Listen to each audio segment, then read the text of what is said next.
Hello, this is Willie with the Basement Kings. We are in Clayton, Oklahoma. We do work in Texas, Louisiana, Arkansas, and parts of Oklahoma. And we are out up on top of this mountain. As you can see the lake's beautiful. And this is going to be a walkout basement. And the backdrop is trees and the backside of the mountain. We're evaluating the fact that another company was hired to build this basement. Person noticed the footer and saw on the writings that they were about to pour the slab in the next day or so, and wanted to check it out. Let's be political here. Well, this is the way it's done outside of town. They're simply excavate an area where the footer is going to be and run rebar, which we call dowels, in. And once it gets hard, they pour on top of it and continue going on.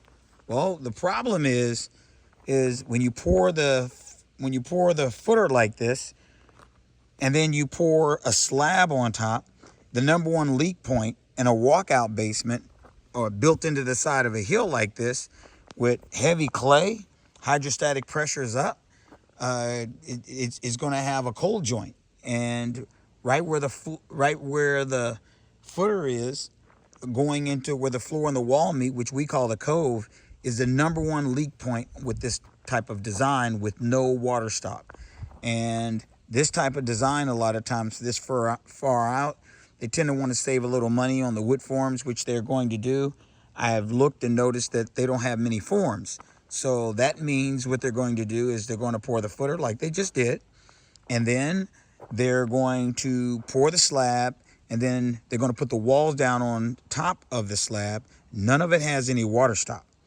There's major cracks and a lot of that pour, so chances are it was pretty hot the other day, and most likely it dried too fast. And since they didn't put anything down on top of it, it started cracking. So we don't know how far down the cracking goes, but it's still not a major concern, but it's just an issue. Nobody wants a lot of cracks in their concrete when they pour it, regardless of what the reason is. But the main thing that we have here is the fact that there hasn't been any keyway cut. So that means they weren't planning on putting in a water stop, because if they did, even a rubber water stop, they would have already put it in. It would already be in going around the rebar, which it is not. And still not too late to put a composite water stop in. But it would have been nice had they cut a keyway in so it'll sit much better. But if you use a standard composite type, which look like a swell tape, it has a bonding agent or an adhesive that holds it down really well, and that would be needed. But definitely do not pour the slab first. If you have an option, pour the walls first and then tie it into it. So that's going to be our recommendation. So we will see. So let's call it an evening. Thanks for watching.